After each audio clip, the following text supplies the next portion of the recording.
Bonjour, bonsoir, mesdames, messieurs, bonjour, bonsoir le monde. Je suis Jean-Fils Aimé, content de vous retrouver aujourd'hui. Au fait, je suis venu vous rencontrer pour vous présenter mon livre, mon dernier, Haïti, miroir d'une société en décomposition, et si on recommençait. De par le titre, vous le voyez bien, dans un premier temps, je vais parler des problèmes d'Haïti, des problèmes qui nous découragent, des problèmes qui nous paraissent énormes. Mais il y a quelque chose de positif aussi dans le titre, c'est que le livre prévoit ce qu'il faut faire si on veut redémarrer le pays, d'où justement le sous-titre Et si on recommençait. En plus de ma formation en histoire, en philosophie et en théologie, je détiens également une solide formation en administration publique et en administration des affaires. Et donc, j'ai écrit ce livre-là en tenant compte littéralement de deux grilles.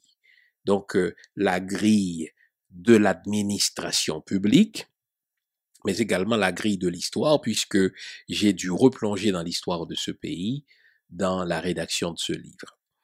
Le prétexte me fut donné l'année dernière. C'est drôle à dire, j'étais sur un vol me rendant à Miami, enfin en Floride, et je relisais justement La vocation de l'élite, rédigée en 1919, imaginez, 101 ans maintenant, par un très grand intellectuel haïtien, Jean Price Mars. Et je fus frappé par la pertinence des propos du livre. On dirait que ce livre-là n'a été écrit qu'hier. Pourtant, il date déjà de 100 ans, imaginez. Jean Price Mars l'a vraiment écrit dans le contexte de l'occupation américaine du territoire haïtien de 1915 à 1934. Et Price Mars l'a écrit en 1919 pour faire comprendre au peuple haïtien que fondamentalement, le problème haïtien n'est pas insoluble, mais que ce sont les élites qui doivent tirer ce pays-là vers le haut. Et tandis que j'étais sur ce vol me rendant en Floride, eh bien, j'ai eu le temps de replonger dans ce livre et de coucher sur une feuille de papier, n'est-ce pas, le plan de ce livre-là dont je vais vous parler, Haïti, miroir d'une société en décomposition, et si on recommençait. Je me suis rendu compte à quel point parfois, nous les écrivains, nous sommes des prophètes. Les propos de Price Mars dans ce livre-là étaient vraiment prophétiques, et je m'en suis inspiré pour rédiger, n'est-ce pas, le livre dont je vais vous parler. Puisque je suis un diplômé en administration publique, eh bien, j'ai conduit ce livre-là comme on fait, comme consultant en gestion. Quand on nous invite à aller offrir une consultation à une entreprise quelconque, on fait un certain nombre de choses que je vous présente rapidement. D'abord, on analyse les symptômes de l'entreprise. Eh bien, j'ai fait la même chose. J'ai commencé par considérer les symptômes. Quels sont les symptômes qui nous indiquent qu'il y a un problème en Haïti? Je vais vous parler de ces symptômes. Une fois qu'on a analysé les symptômes, eh bien, c'est pour pouvoir poser un diagnostic. Donc, c'est la deuxième étape dans la rédaction de ce livre. Donc, j'ai posé un diagnostic. J'ai dit, mais voici quel est le mal haïtien. Vous notez que j'ai dit le mal et non les mots haïtiens. Eh bien, si on pose un diagnostic, c'est aussi pour faire une recommandation, d'où les remèdes que je recommande. Et enfin, à la conclusion, on récapitule en indiquant un certain nombre de pistes que la compagnie doit suivre. Je fais la même chose pour ce livre. J'ai mentionné 14 chantiers qu'on doit explorer si l'on veut, n'est-ce pas, véritablement redémarrer Haïti. Je suis un voyageur, je voyage partout, je voyage sur tous les continents. En particulier, j'aime me rendre dans les Antilles pour des conférences, pour des cours. Mais à chaque fois que je reviens d'un pays antillais, j'ai toujours mal. J'ai honte de moi-même. Quand je vais à la Martinique, quand je vais à la Guadeloupe, par exemple, je me pose souvent la question, qu'est-ce qu'il y a dans ces pays-là que nous autres, en Haïti, nous ne puissions faire? Et c'est vraiment porté par ce sentiment de fierté, c'est vraiment porté par ce sentiment de dignité qui est nôtre en tant qu'Haïtien que j'ai rédigé ce livre-là. Donc je vais dans les prochaines minutes vous présenter les grands plans de ce livre, dans l'espérance que cette présentation vous incitera à le lire. Eh bien, qu'est-ce qu'un symptôme? Un symptôme, c'est quelque chose qui indique que ça va mal. Hein? Bon, si j'étais dans le domaine de la méthodologie, je parlerais de problématique. On parle de symptômes lorsqu'il y a une indication de quelque chose qui ne semble pas marcher. Eh bien, peu importe l'aspect du réel haïtien que l'on considère, rien ne va. Par exemple, d'un point de vue économique, Haïti est le pays le plus pauvre de l'hémisphère occidental. C'est vrai que quand on dit ça, ça nous fait mal. Quand on dit ça, on n'éprouve pas de fierté. Mais objectivement, c'est vrai que ça va mal parce que nous avons un produit intérieur brut, n'est-ce pas, de 870 dollars par habitant. Nous avons un indice de développement humain qui nous place en tant qu'Haïtiens 168e sur 189 pays. En plus, selon l'indice du capital humain, et cela m'a littéralement touché, un enfant qui est né aujourd'hui en Haïti a un potentiel à l'âge adulte évalué à 45% de ce qu'il aurait pu être s'il était élevé dans un autre pays comme le Canada où je vis, ou dans un autre pays comme les États-Unis, ou dans un autre pays comme la France. Ça veut dire, quand quelqu'un grandit en Haïti, l'environnement haïtien d'un point de vue économique le prive de 55% de son potentiel. Petit exemple. Si vous considérez le nombre de jeunes qui entrent à la maternelle en Haïti et vous comparez ce nombre-là à ceux qui parviennent à la fin du secondaire, généralement, ça fait même pas 10%.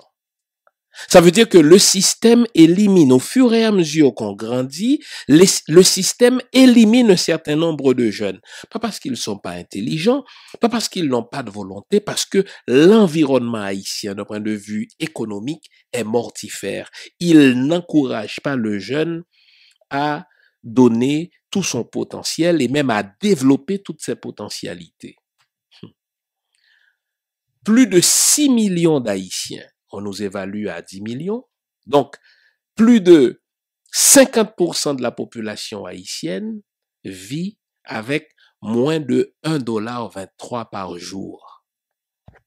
On est toujours dans le symptôme économique. Non seulement sommes-nous le pays le plus pauvre de l'hémisphère nord, nous avons l'un des PIB les plus pauvres, nous vivons avec moins de 2 dollars par jour pour plus de 60% de la population, mais écoutez bien, le chômage et le sous-emploi atteignent plus de 60% de la population haïtienne. La majorité des Haïtiens, maintenant plus de 70%, vivent dans une situation de pauvreté extrême avec moins de 1 dollar américain par jour. Nous sommes seulement, du point de vue économique, nous n'exportons à peu près plus rien, mais nous importons tout, si bien que seulement avec la République dominicaine, notre balance commerciale avec la République dominicaine, n'est-ce pas, est énorme, ce qui signifie que nous importons tout, mais que nous exportons à peu près rien. En termes de chiffres, puisque nous parlons d'économie, le déficit commercial d'Haïti a atteint un record historique de 2,57 milliards de dollars, alors qu'en 1995, notre déficit commercial était de seulement 531 millions de dollars. Donc, la situation se dégrade. Donc, si on considère l'aspect économique, ça ne va pas, au fond. On n'avait même pas besoin, me diriez-vous, de toutes ces études-là, de toutes ces recherches-là. On n'a qu'à parcourir les rues de Port-au-Prince ou les rues de province et demander aux gens comment bagayo y est là. Eh bien, Abdou bagayo pas en place, les choses vont mal d'un point de vue économique. Ça, c'est seulement d'un point de vue économique. Mais je poursuis. Notre gourde se déprécie chaque jour. Quand j'étais jeune, il fallait 5 gourdes pour acheter $1. Mais vous savez que de nos jours, il faut à peu près 94-95 gourdes pour acheter $1. Donc, si vous vous demandiez encore, est-ce que ça va bien d'un point de vue économique? À cette question, la réponse est évidemment non. Alors, si vous voulez avoir beaucoup plus de détails sur le symptôme économique, je vous invite à lire le livre. Et là, je vous parle des banques. Comment dans tout autre pays, les banques sont un outil de création et de distribution de richesses, tandis qu'en Haïti, les banques sont un outil de captation des ressources du pays. Si vous voulez développer un projet, n'allez sûrement pas en parler aux gangsters que sont les banquiers, parce que en Haïti, les banques fonctionnent vraiment comme des mafias. Vous leur soumettez un projet, ils volent le projet, ils vous disent non à vous, mais l'un des leurs va exécuter le projet. Et uniquement toujours d'un point de vue économique. N'importe qui, dans n'importe quel pays développé, peut entrer dans une banque et emprunter de l'argent pour acheter sa voiture, pour acheter une maison, pour se lancer dans un commerce quelconque. En Haïti, seulement 5% de la population a accès aux prêts bancaires et c'est toujours les mêmes types de personnes avec le même profil sociodémographique. Ça, c'est frustrant. J'en parle dans le livre. Symptômes politiques. Vous savez, le rôle de l'État dans n'importe pays développé, c'est d'encadrer l'économie pour permettre la création de la richesse, pour permettre, n'est-ce pas, la répartition, c'est-à-dire la distribution de la richesse. Il ne peut y avoir de développement si ça va mal d'un point de vue politique, car le politique doit servir d'encadreur, le politique doit servir, n'est-ce pas, de facilitateur. Or, en Haïti, l'instabilité politique est telle qu'on peut compter en 200 ans d'histoire les élections qui ne sont pas grevées d'irrégularités dans l'histoire de ce pays. C'est à ce point tel que ceux qu'on appelle des élus sont au fait des non-élus qui sont imposés par les ambassades étrangères, le corps groupe. J'ai une bonne amie qui a écrit un livre là-dessus. Elle était membre du conseil électoral, n'est-ce pas, provisoire d'Haïti. Et quand il fallait publier la liste des élus, il fallait d'abord soumettre cette liste, n'est-ce pas, à l'ONU, il fallait soumettre la liste à l'ambassade américaine, il fallait soumettre cette liste, n'est-ce pas, à l'ambassade du Canada, et ce sont les ambassadeurs de ces pays-là ou de ces institutions-là qui disent, écoutez, non, un tel n'est pas élu, ou un tel doit être élu, indépendamment, n'est-ce pas, des voix ou des votes que cette personne-là a obtenus. Donc, d'un point de vue politique, ça va mal. Ce que ça fait, c'est que la population elle-même ne croit pas en ses élus. On a entendu toutes sortes d'histoires, n'est-ce pas, sur les membres du Parlement haïtien, les députés, les sénateurs. On entend parler, n'est-ce pas, de ce sénateur qui était si complice, n'est-ce pas, d'un tueur à gages, qu'il se parlait plusieurs fois et pendant de longues minutes, n'est-ce pas, en une journée. Donc, d'un point de vue politique, ça va mal. En sorte que, à chaque fois qu'il y a élection, il y a contestation. À peu près aucune élection en Haïti, et cela à aucun niveau ne se réalise à temps. Donc, si vous vous demandiez, est-ce que d'un point de vue politique, ça va bien? Eh bien, la question, elle est encore posée et il faut répondre de manière catégorique, non, ça va pas bien d'un point de vue politique. Au niveau de la gouvernance, pour développer un pays, il faut qu'il y ait des règles. Et ces règles-là doivent être claires. Elles doivent être claires pour tout le monde. La gouvernance, n'est-ce pas, c'est comment on doit gérer ce qui appartient à tout le monde. l'État, c'est ce qui appartient à tout le monde. Et quand on élit des gens, n'est-ce pas, que ce soit un président, que ce soit un député, que ce soit un sénateur, ou alors quand un président nomme un premier ministre et nomme, n'est-ce pas, des ministres, ou quand quelqu'un, n'est-ce pas, accède à des postes d'autorité au sein de la machine étatique, on s'attend à ce qu'il y ait des règles claires et que ces règles-là, n'est-ce pas, soient les mêmes pour tous et pour toutes. C'est ainsi qu'on évolue dans une société. Eh bien, en Haïti, si jamais il y a des règles, c'est seuls les imbéciles qui les suivent. Si jamais il y a des règles, seuls les faibles, n'est-ce pas, les suivent, si bien que il y a un vieil adage qui dit Constitution c'est papier, baïonnette c'est fait. On peut écrire toutes les lois qu'on veut, on peut prendre tous les décrets qu'on veut, mais si personne ne les respecte, n'est-ce pas, à quoi ils servent ces décrets-là? Eh bien, du point de vue de la gouvernance, du point de vue de la gestion de la chose publique, ça va aussi mal. En sorte que les gens, n'est-ce pas, réalisent que, tiens, il n'y a plus rien à faire en Haïti, on n'a plus confiance dans nos dirigeants, l'économie, n'est-ce pas, se dégrade de jour en jour et tout le monde cherche à laisser ce pays parce que, au point de vue de la gouvernance, n'est-ce pas, c'est une catastrophe. Je vais vous lire une petite statistique. Selon le diplomate Fernando Estimé, en moyenne, 500 Haïtiens s'envolent vers le Chili chaque jour, avec un minimum de $1000 américains comme argent de poche, après avoir payé $1200 pour le billet d'avion. Ça fait environ 1,1 million de dollars américains qui laissent Haïti par jour. Sur une année, cela fait un montant énorme. Et nos jeunes ne vont pas seulement au Chili, ils vont en République dominicaine, bref, ils vont partout où on accepte de les recevoir parce qu'ils se disent, il n'y a pas d'avenir dans ce pays.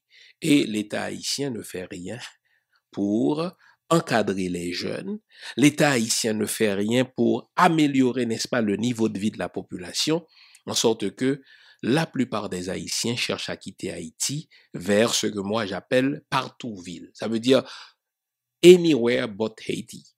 Partout où ils peuvent se rendre, ils sont prêts à le faire, pourvu qu'ils puissent quitter. Eh bien, ça, c'est dû au problème de gouvernance, car du point de vue du paysage, du point de vue environnemental, c'est un très beau pays, un pays qui est gâté par la nature, de belles plages, du soleil à peu près tous les jours, n'est-ce pas? Une température confortable, et pourtant, ce pays-là est devenu un enfer pour sa propre population. Pour quelle raison? Parce que c'est un pays qui est mal gouverné du point de vue de la politique, du point de vue de la gouvernance. Ça, c'est au niveau du symptôme politique et du symptôme de la gouvernance publique.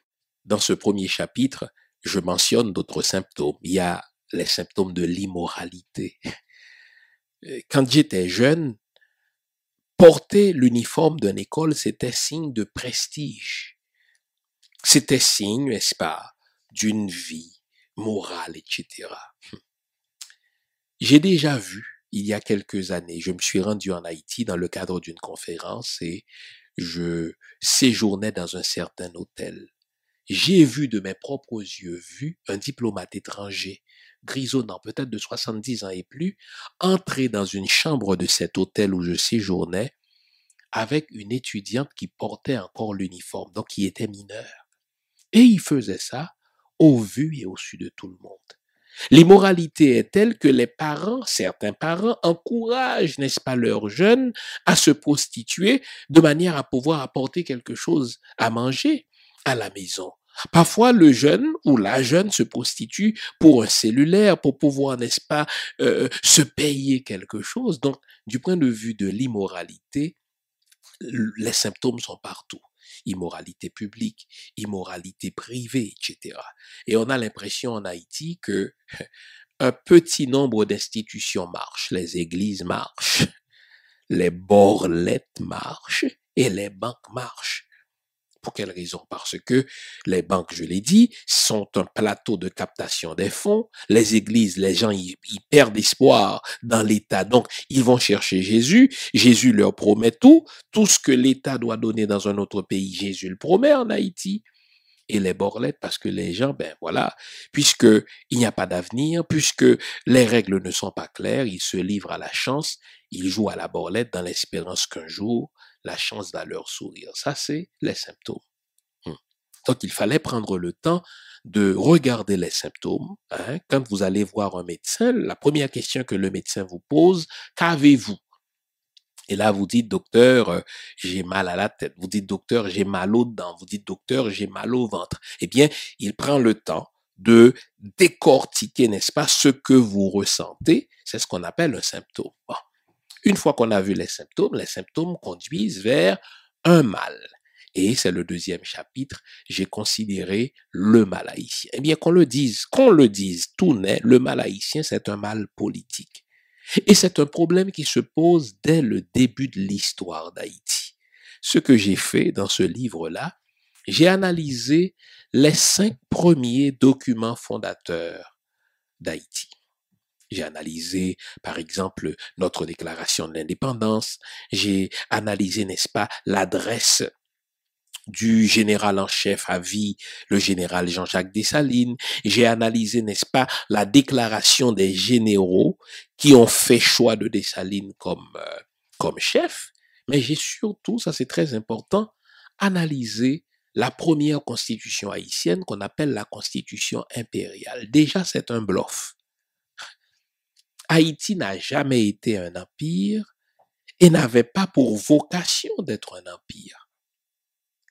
Ah, qu'est-ce qu'un empire? Un empire, c'est justement un gouvernement central qui cherche à fédérer, n'est-ce pas, d'autres territoires en vue de réaliser, si vous voulez, un pouvoir centralisateur. Or, dans la constitution haïtienne elle-même, il est interdit aux dirigeants haïtiens d'exporter la révolution haïtienne. Alors, s'il est interdit par la Constitution aux dirigeants haïtiens d'exporter la révolution haïtienne, d'aller conquérir d'autres peuples ou d'autres territoires, dites-moi, rendez-moi fou sage, comment jamais on pourrait être un empire? Et ça, c'est déjà un problème. Vous dites, mais puisqu'ils savaient qu'ils n'étaient pas un empire et qu'ils n'avaient pas de vocation pour devenir un empire, pourquoi ont-ils choisi de s'appeler empire? Eh bien, ils l'ont fait par suivisme. Ils l'ont fait par, si vous voulez, par mimétisme. Ça, c'est l'un des plus gros problèmes qui nous empêche de nous développer.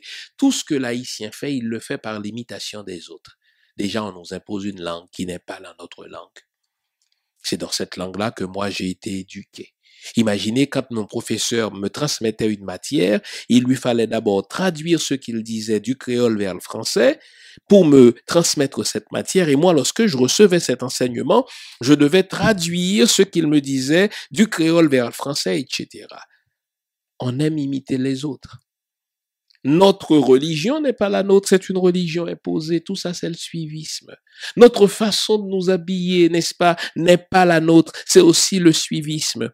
Nos archétypes, n'est-ce pas, ce qu'on appelle nos idéaux du beau, du bon, du vrai, ne sont pas les nôtres. Donc, tout ce qu'on fait en Haïti, n'est-ce pas, et cela dès le début de notre histoire, nous le faisons par mimétisme et par suivisme. Ce que ça entraîne, c'est qu'on finit par se rejeter soi-même. J'ai cité dans ce livre-là Jean Price Mars qui dit que lorsqu'il était jeune, écoutez bien, l'haïtien préférait passer pour tout autre citoyen de tout autre pays, sauf pour un Africain ou pour un Haïtien. Et il te disait qu'il était ceci ou cela, il te disait que ses parents, au fait, sont arrivés de tel autre pays, mais oups, parce que s'il avoue être un Haïtien authentique, s'il t'avoue être, n'est-ce pas, un descendant de l'Afrique, on dirait que cela était associé à une insulte.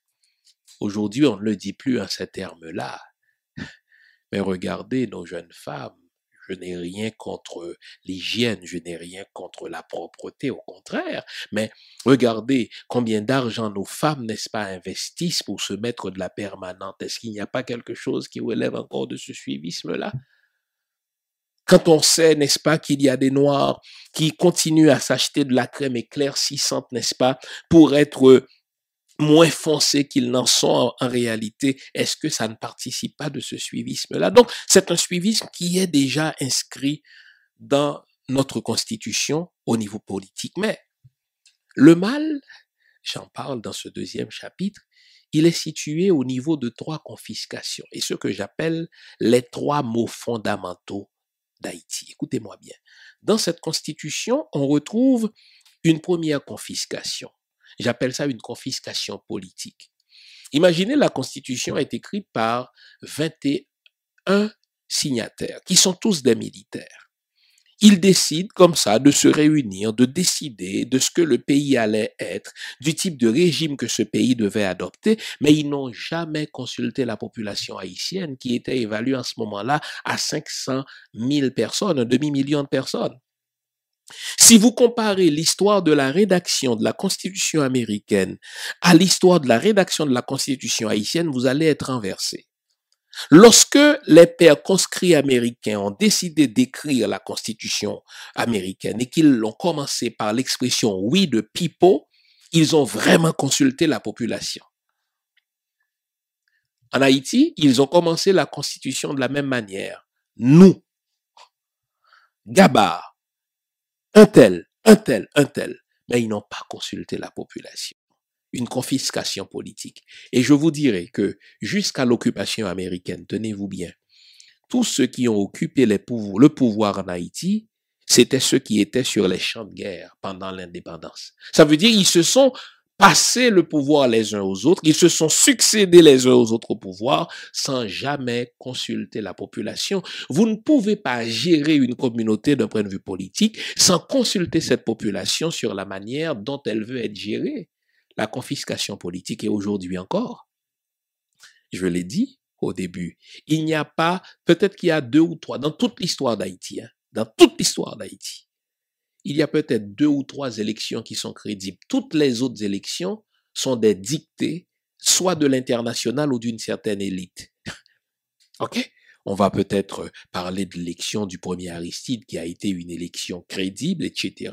Mais l'élection de Duvalier n'a pas été une élection crédible. Les autres élections qui, n'est-ce pas, auxquelles on a assisté pendant les 30 dernières années, si l'on accepte le premier Aristide, ne sont pas des élections crédibles. On ne peut pas faire un pays quand d'un point de vue politique, ça ne va pas. Deuxième confiscation, c'est la confiscation des avoirs. Si vous lisez la Constitution, au moment où la Constitution de 1805 est rédigée, la majorité des Haïtiens n'ont rien parce que c'est d'anciens esclaves.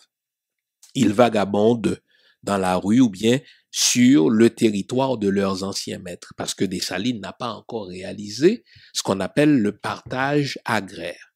Et pourtant, dans cette première Constitution, on retrouve plusieurs articles qui consacrent la propriété privée. La propriété privée est sacrée. Quiconque viole la propriété privée, n'est-ce pas, devra faire de la prison. Quiconque viole la propriété privée, n'est-ce pas, sera puni, etc. La question à se poser, mais qui donc cherche-t-on à protéger puisque la majorité des Haïtiens n'ont rien?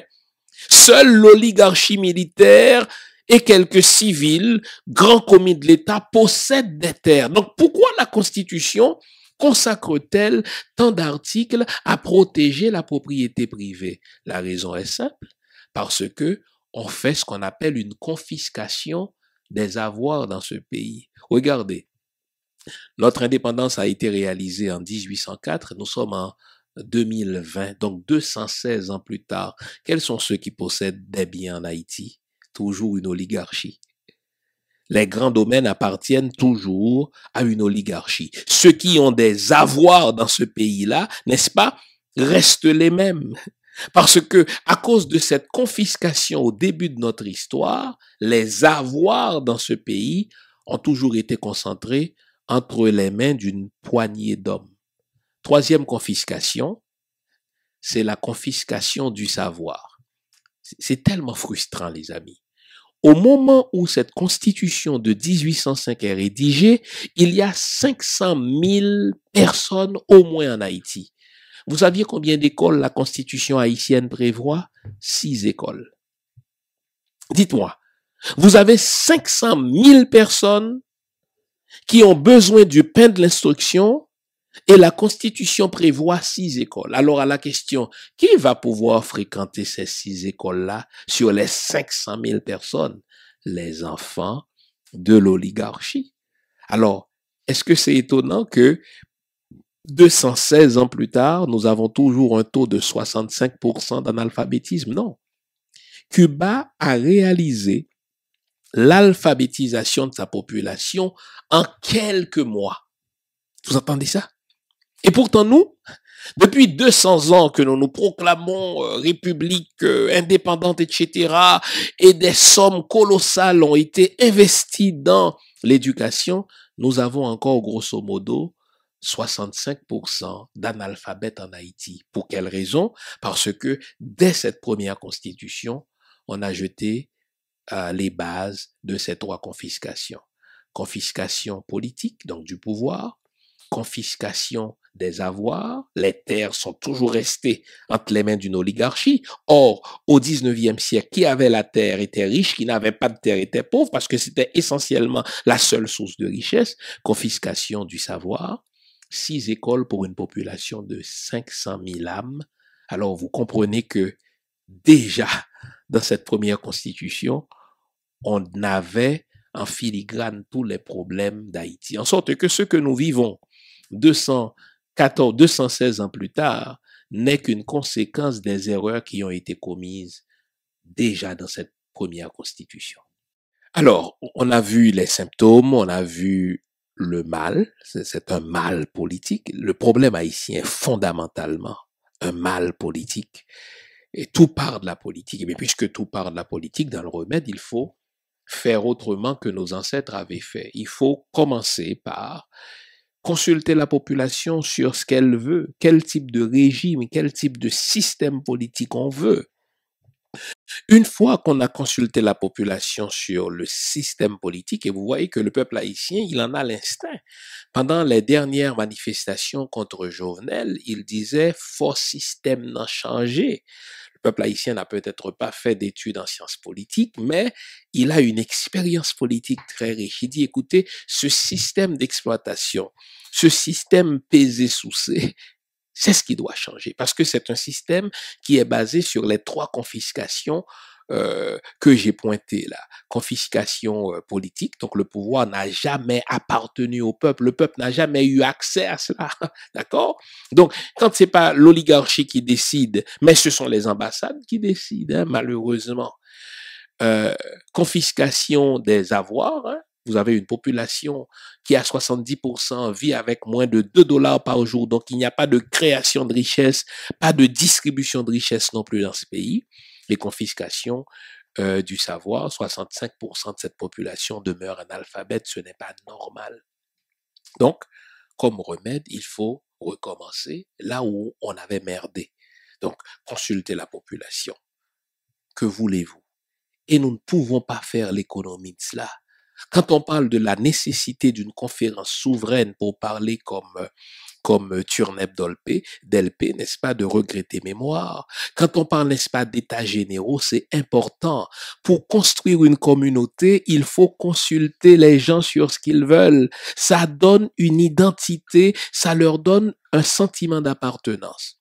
Et là, une fois qu'on aura défini, n'est-ce pas, ce qu'on veut comme système, il va falloir régler des problèmes de gouvernance. Hein? Haïti a toujours été géré comme un bien patrimonial. C'est ce qu'on appelle l'hyper-présidentialisme. Tous ceux qui accèdent au pouvoir s'imaginent quelque part qu'il y a un lien entre les biens du pays et leurs propres biens, comme si c'était un héritage. En sorte que, eh bien, je peux voler, je peux détourner, n'est-ce pas, l'argent du pays. Donc, l'argent qui aurait dû être investi pour construire des routes, l'argent qui aurait dû être investi pour construire des écoles, tout cela a été détourné vers des comptes bancaires individuels, personnels, parfois familiaux. Donc, des problèmes de gouvernance. Eh bien là, une fois qu'on aura résolu, n'est-ce pas, nos problèmes politiques, on va découvrir que, tenez, s'il n'y a jamais eu, n'est-ce pas, de création de richesse dans ce pays, c'est parce que on ne s'est jamais préoccupé non plus, n'est-ce pas, d'éduquer ce peuple, parce qu'il y a un lien de causalité entre le niveau d'éducation et le niveau de richesse. C'est ce qu'on appelle le capital humain. De nos jours, c'est le capital humain qui tire les nations vers le haut. Et alors là, on va se poser la question, est-ce qu'on n'a jamais eu un système d'éducation haïtien? Jamais. Il n'y a pas une école haïtienne. Au fond, il y a un grand intellectuel haïtien du 19e siècle, enfin 19e siècle, qui a dit 19e, 20e siècle, je ne me rappelle plus, en tout cas Louis-Joseph Janvier, il a dit que l'école haïtienne nous a désappris à être haïtiens. C'est très vrai. Tous ceux qui sont formés en Haïti sont formés pour réussir en dehors d'Haïti. J'en suis l'exemple. Je gagne bien ma vie ici. C'est votre cas peut-être, vous qui m'écoutez à l'extérieur d'Haïti. Mais si je vous prends, ou si vous me prenez, vous me replacez dans le contexte haïtien, je vais merder. Parce que on ne nous avait pas dressés dans le système haïtien pour influer sur le milieu haïtien. En mon temps, par exemple, il y avait beaucoup plus de jeunes qui étaient doués, moi le premier, pour passer la dissertation en littérature française plutôt qu'en littérature haïtienne. Moi, j'ai découvert la littérature haïtienne à l'étranger. On avait une plus grande passion pour la musique française, pour la musique des autres, que pour la musique haïtienne. Donc, vous voyez, et ça, c'est l'école qui est responsable de cela. C'est à l'école qu'on nous apprend à aimer notre pays. C'est à l'école qu'on nous apprend à devenir patriote. C'est à l'école qu'on nous apprend à devenir citoyen. Mais l'école haïtienne a été conçue de manière à nous détourner d'Haïti pour ne pas avoir une influence ou un impact réel sur le pays. Donc, on continue. Donc, vous voyez, il y aura donc une refonte en profondeur du système éducatif haïtien. Mais mieux encore, aujourd'hui, on va parler des problèmes d'insécurité, puis ça nous paraît tellement énorme. D'abord, il y a là un mensonge. Haïti n'est pas le pays le plus insécure de la région. Si vous le croyez, c'est que vous n'êtes jamais allé à la Jamaïque. Pas vrai? Au fait, le problème d'Haïti est plus un problème de pauvreté qu'un problème d'insécurité. Si on résout le problème de pauvreté, on vient de résoudre le problème d'insécurité. Réflexivement, l'haïtien n'est pas violent. Mais on ne peut avoir, écoutez-moi bien, un pays digne de ce nom sans des corps de sécurité de l'État. D'ailleurs, du point de vue des sciences politiques, l'État, c'est une institution qui se donne les moyens d'exercer une violence. Le corps de la police n'est pas suffisant pour tout le territoire haïtien. Il n'y a pas d'assez de policiers pour la population haïtienne. On a un embryon d'armée qui est une vaste plaisanterie. Et pourtant, nous avons un avantage. Vous savez que plus de 55% de la population haïtienne est constituée de jeunes. Ça, c'est une ressource extraordinaire.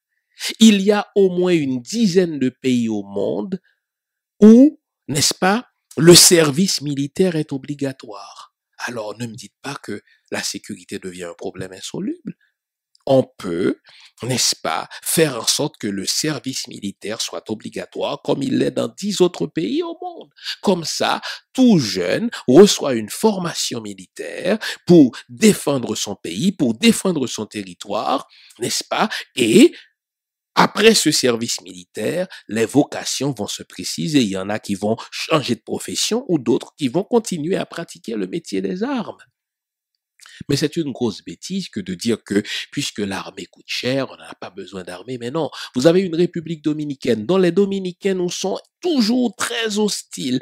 Et là, n'est-ce pas, nous avons une frontière avec eux et nous pensons pouvoir leur faire confiance pour... Mais non, voyons donc. Ah, dis donc, mais les Américains ne veulent pas, on s'en fout de ce que veulent les Américains. Si on tenait compte de ce que voulaient les autres, on serait aujourd'hui encore esclaves. Donc, il nous faut repenser ce pays et le penser, n'est-ce pas, en termes, n'est-ce pas, de gestion de territoire. En parlant de gestion de territoire, bon Dieu, on se demande est-ce qu'il y a véritablement un ministère du plan en Haïti? Les gens construisent leurs maisons comme ils peuvent, là où ils veulent et quand ils veulent. Et après, ils s'étonnent que quand il y a 2 ou 3 gouttes de pluie, dans ma ville, on dit que deux chiens font pipi et ça inonde une ville. C'est normal parce qu'il n'y a aucun plan d'urbanisation. Il y a, n'est-ce pas, on ne respecte pas les normes en matière, n'est-ce pas, de plan d'urbanisme. Donc, vous comprenez que ce qu'on appelle sous-développement est au fait un problème politique. Nos dirigeants sont soit incompétents, donc ils ne savent pas pourquoi ils sont là, ou soit ils ne sont pas patriotes, donc ils ne sont intéressés qu'à voler pour se retrouver ailleurs. Mais comment on peut, un territoire aussi petit, pour un peuple aussi bien disposé, comment peut-on continuer à accumuler ces problèmes-là? Parce qu'on n'a jamais pensé les problèmes haïtiens en termes politiques. On a l'impression de vivre dans une savane désolée. Ce pays-là n'est pas gouverné, il est mal gouverné parce que ceux qui sont à la tête de ce pays-là ne savent pas ce qu'ils font. Donc, une fois qu'on aura compris que c'est un problème politique, les problèmes de gouvernance, les problèmes de justice, les problèmes de corruption vont se replacer et on va se donner les outils pour faire respecter les lois et les principes qu'on se sera donnés. Alors, vous notez que euh, jusque-là, j'ai dit, mais voici, le problème, il est politique. S'il faut résoudre le problème haïtien, il faut penser en termes politiques. Mais vous notez que là, je parle pas de création d'emplois, etc. Souvent, on fait cette erreur. On met la charrue devant les bœufs. Un investisseur va te dire, le dollar est frileux. Avant qu'il accepte d'investir un dollar dans un contexte, il veut s'assurer que les règles soient claires. Il veut s'assurer aussi que le contexte est politiquement stable. Donc, il faut d'abord résoudre ce problème. Et j'ai terminé le livre en indiquant 14 chantiers qu'il nous faut explorer si l'on veut parvenir au redémarrage du pays. J'ai parlé de cette conférence nationale qu'il nous faut organiser. J'ai parlé du système éducatif haïtien qu'il faut refondre. J'ai parlé du système de justice haïtien qu'il faut absolument refaire. J'ai parlé d'une politique monétaire rigoureuse, etc. Il faut faire le procès Petro-Caribé. J'ai parlé du système de santé publique qu'il faut revoir. Il faut revoir également la question de la gestion du territoire, la question de la fonction publique. On a une fonction publique pléthorique, ça veut dire qui engage beaucoup de monde, mais qui est très peu efficace, très peu efficient. J'ai parlé donc de l'institutionnalisation de la diaspora. La classe moyenne d'Haïti se trouve à l'extérieur d'Haïti. Imaginez toutes ces ressources humaines en termes de compétences dont Haïti dispose. On évalue la diaspora haïtienne peut-être à 4 millions d'habitants. Et puis, l'État haïtien, qui pourtant prétend avoir le ministère des Haïtiens vivant à l'étranger, ne sait même pas combien d'Haïtiens vivent à l'étranger, quelles sont leurs compétences, quelles sont leurs capacités, quelles sont leurs ressources. Donc, j'ai mentionné 14 chantiers qui doivent être explorés, qui doivent être exploités si l'on veut, n'est-ce pas, relancer ce pays. Donc, vous notez, et je termine là-dessus, que le problème haïtien ne relève pas de la fatalité. C'est pas une question de malédiction, une question de mauvais sort. Ce n'est pas une question de bondieuserie ni de diablerie. C'est une question de bonne foi et c'est une question de compétence. C'est une question de patriotisme. C'est une question, n'est-ce pas, de volonté politique. Je suis sûr, comme l'a dit un ami, que si on lit ce livre-là, on y retrouve le manifeste véritable pour redémarrer Haïti. Pour moi, c'est le plus grand compliment qu'on m'ait fait. En écrivant ce livre, j'ai vraiment voulu indiquer la voie à suivre pour ce pays. Nous ne sommes pas moins intelligents que les autres peuples. Nous ne sommes pas moins compétents qu'eux. Il nous faut juste une volonté politique et il nous faut aussi des gens qui aiment le pays et qui sont prêts à tout pour le relancer. Si vous voulez approfondir ce que j'ai dit, je vous invite à acheter ce livre-là.